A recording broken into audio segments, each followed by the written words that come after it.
This is Steve Ridgel, and I wanted to give a little encouragement today and some advice to people who believe in Jesus and sometimes feel attacked by sometimes even other believers, but certainly people in our culture for what you believe. Here's the advice: do not let other people define your identity.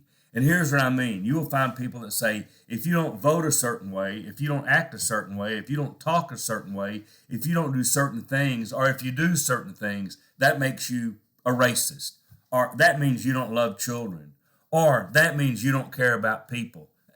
And I hear that sometimes and I think that's not true. That I know people that vote different ways, that make different decisions on how to act on certain things, that talk different ways, that both very much love Jesus and love children. And to have somebody that sees it different try to define you and say, if you don't do what I want, if you don't do it the way I say you ought to do it, then you don't really care. You don't really. That's like going to God and saying, God, if you don't allow me to live the way I want, then you don't really love me. What parent would let a 2-year-old kid say to them, if they could verbalize it this well, you don't love me if you don't let me? No, the reason we tell you what to do and what not to do is because we do love you.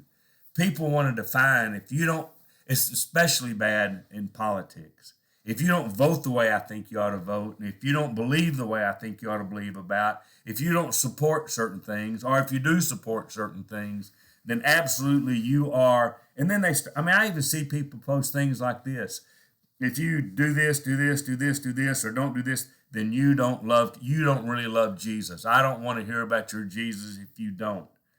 And it's like, wow, so you know more than God about how to define how we ought to believe in things. Don't let people do that to you. Don't let people do that about your church. Well, I'd never go to that church because I was there one time and the organist did. The song leader did. Well, I heard a song that. Okay, you know what? Don't let people try to define you by. If your church doesn't, if your church does, if you don't let people do that. Don't let other people define who you know you are. And take comfort in this. You know who really knows your heart? Well, number one, you do. You do. You know deep down in your heart how you feel about people and God. You do. And sometimes that informs decisions that other people may make different decisions about or have different opinions about. But you know your heart. You know who else knows your heart? God. God absolutely knows your heart.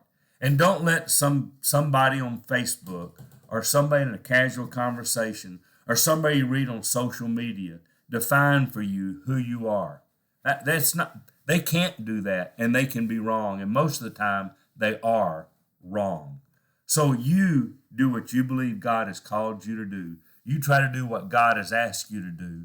And in all the multiple decisions you make every day about how to love people and treat people and how to love God, in the middle of all that, you make the best decision you can and go forward with it. When somebody says, well, if you're doing or if you believe or you don't let people bully you or threaten you, because deep down, they don't know you. And deep down, they're not really about Jesus. They're about their own agenda, whatever that is. So don't let other people define who you are. God defines who you are. This is Steve Ridgel being thankful that God is my true determination about who I am.